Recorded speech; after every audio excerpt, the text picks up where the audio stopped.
Et c'est là que j'ai appris aussi que c'est dangereux à un homme de Dieu oint de vivre seul dans une maison. Quand tu as une maison, frère, toi qui as l'onction et tu as l'appel de Dieu, cherche à habiter avec quelqu'un qui va te surveiller.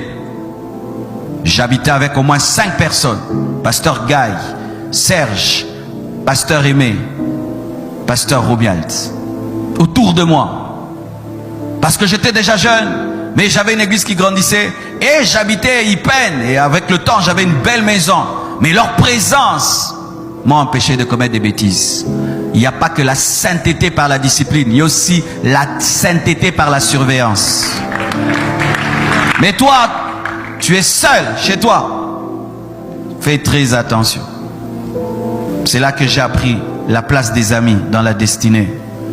C'est là que j'ai appris aussi à découvrir la volonté de Dieu en tâtonnant. Parce que je me disais, une fois que j'aurai une maison, je vais me marier. Je déclarais, je ne me marie pas.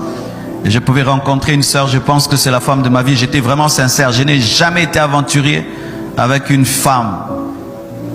Mais tu t'engages et puis tu découvres que c'est pas elle. Tu t'engages et puis il y a des oppositions. Tu t'engages, sa famille ne veut pas. Tu t'engages, ta famille ne veut pas. Et puis. C'est quand j'ai appris que la volonté de Dieu, des fois, on la trouve en tâtonnant. Mais il ne faut pas tâtonner parce qu'on fait mal aux autres. Et je reconnais, j'ai fait mal à beaucoup de filles. J'ai fait pleurer beaucoup de filles.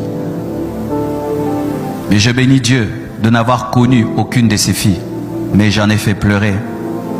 Et j'aimerais vous parler, vous qui êtes célibataire, tant que tu n'es pas sûr qu'une femme est la femme de ta vie, ne va pas lui dire je vais t'épouser. Tu ne peux savoir quel espoir tu crées dans son cœur. Et quand tu vas te retirer, quelle blessure tu vas laisser. Et tous les jours, je prie pour ces filles. Que Dieu les bénisse, qu'elles soient heureuses et tout. Et tout, quand j'apprends qu'une s'est mariée, elle est heureuse, je bénis Dieu, je bénis Dieu, je bénis Dieu, je bénis Dieu, je bénis Dieu.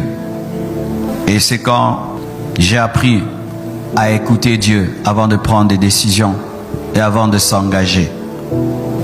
Et toujours, pendant toute cette période dont je vous parle, j'avais toujours des livres. Le Seigneur m'avait dit, tu ne liras jamais un livre sans que je t'en donne la permission.